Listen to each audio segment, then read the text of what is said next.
Hola, ¿qué tal? Bienvenidos a su clase de Derecho Constitucional, continuando con el tema principal que lleva por nombre los estados, entidades federativas y la Ciudad de México. El día de hoy vamos a analizar el tema que lleva por nombre contenido de las constituciones de los estados y de la Ciudad de México. Eh, los estados como miembros de la federación, tal y como lo hemos visto a lo largo del curso, formaron durante mucho tiempo, antes de convertirse en tales, un solo núcleo político administrado por un gobierno virreinal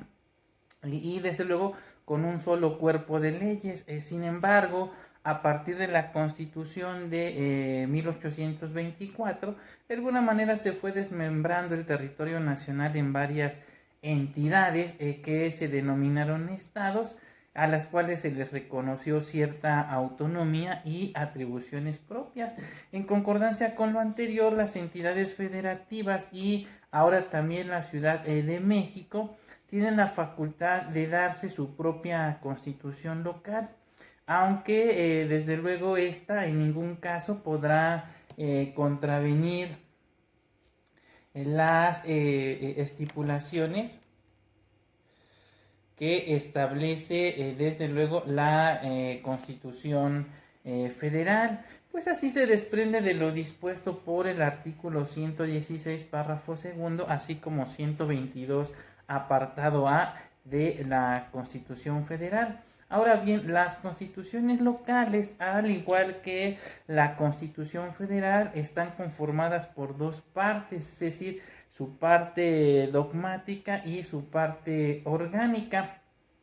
La parte dogmática, como bien lo sabemos, es la relativa a los derechos humanos, que desde luego no es indispensable que figuren las constituciones locales si tomamos en consideración que los derechos humanos y las garantías para su protección están ya de alguna manera consagradas en la Constitución Federal, así como en los tratados internacionales de la materia de los que México es parte, por lo que estos tienen valor para todas las autoridades en toda la República y significan por ello la primera limitación impuesta a la autonomía local. Pues de alguna manera repetir en su texto, como lo hacen algunas constituciones locales, a los derechos humanos que ya obran en la Constitución Federal, pues es de alguna manera un todo superfluo. Sin embargo,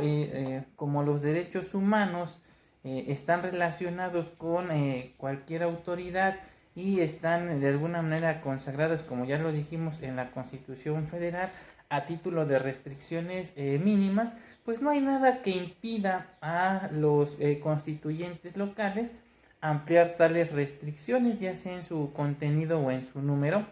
como lo podemos observar, por ejemplo, en la recientemente expedida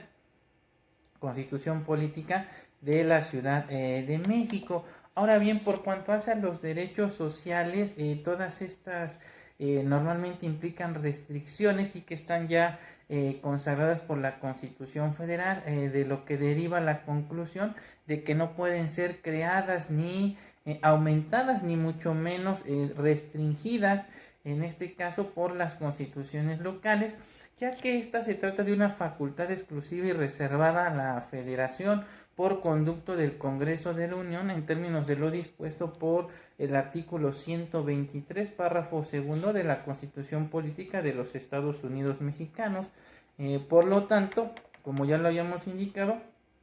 estos no pueden ser disminuidos, ya que constan en la norma fundamental.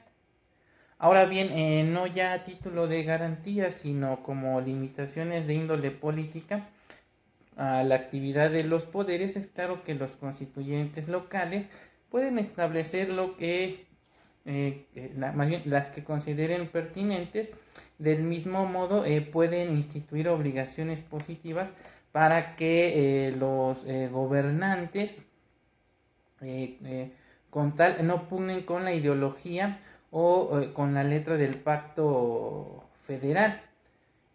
Ahora bien, en la parte orgánica, desde luego, se establece la forma en cómo se va a estructurar el poder público de los estados o de la entidad federativa, para lo cual la primera limitación que van a tener los estados al darse una constitución local consiste en la de adoptar para su régimen interior la forma de gobierno republicano, representativo y popular, teniendo como base de su división territorial y de su organización política administrativa al municipio libre, conforme a las bases que desde luego establece nuestra norma fundamental en su artículo 115. En forma análoga, el artículo 122, apartado A, fracción primera de nuestra propia norma fundamental, refiere que la Ciudad de México adoptará para su régimen interior la forma de gobierno republicano, representativo, democrático y laico. Sin embargo, el dispositivo legal en comento, en su fracción cuarta, a diferencia de lo que establece el artículo 116, que reglamenta la estructura de lo que son los estados o entidades federativas, establece que la Ciudad de México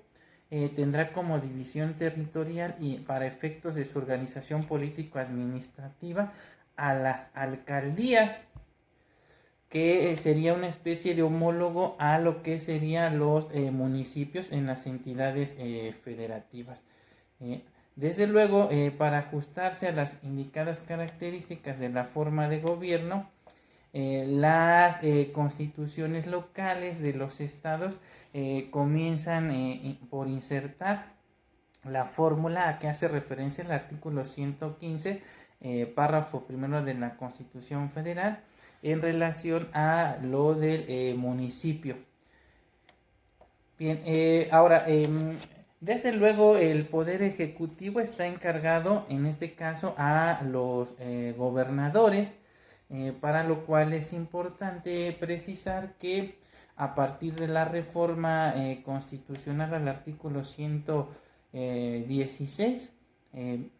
constitucional del 20 de diciembre de 2019, estos podrán ser revocados de su cargo, por lo que las constituciones de los estados establecerán las normas relativas a los procesos de revocación de mandato del gobernador de la ciudad, de la entidad federativa, cosa análoga que también se observa en la redacción del artículo 122 constitucional por cuanto hace al titular del Ejecutivo, llamado en este caso el jefe de gobierno de la Ciudad de México. En ambos casos tienen que ser elegidos mediante sufragio efectivo. Ahora bien, por cuanto hace a la actividad legislativa, pues esta desde luego recaerá en los congresos locales. En este caso también se observa una situación similar en el artículo 122 constitucional, ya que se refiere que el poder legislativo residirá en este caso en el Congreso de la Ciudad de México. Y en forma análoga, tanto en el artículo 116,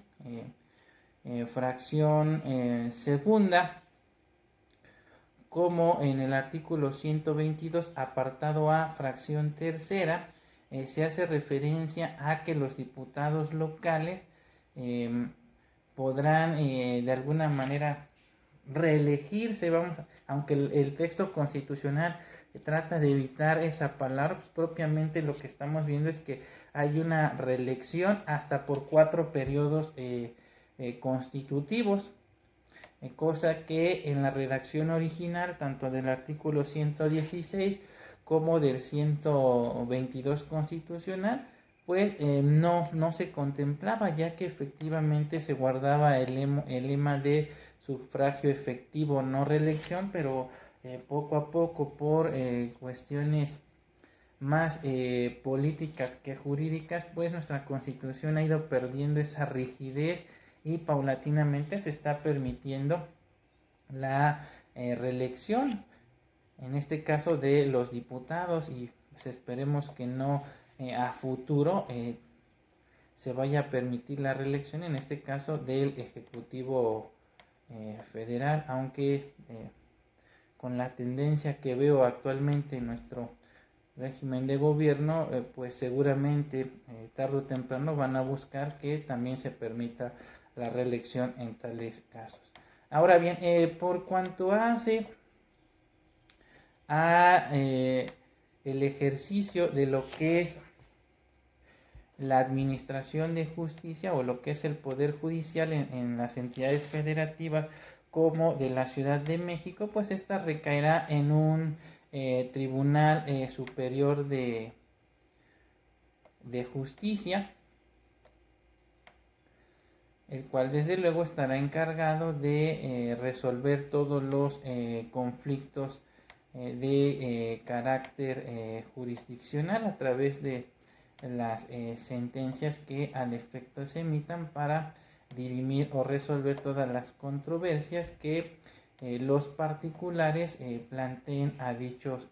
tribunales. Pues bien, con esto estaríamos concluyendo entonces el tema relativo a la naturaleza, perdón, no, al contenido, perdón, de las constituciones y de los estados de la Ciudad de México, y estaríamos analizando entonces en un siguiente video lo relativo a la organización de los poderes de las entidades federativas y de la Ciudad de México. También un tema bastante interesante, donde de alguna manera vamos a robustecer lo que vimos en el presente video, pero estaríamos analizando también otras cuestiones importantes como lo relativo a las atribuciones de lo que son los institutos electorales de las diversas entidades federativas, por supuesto la competencia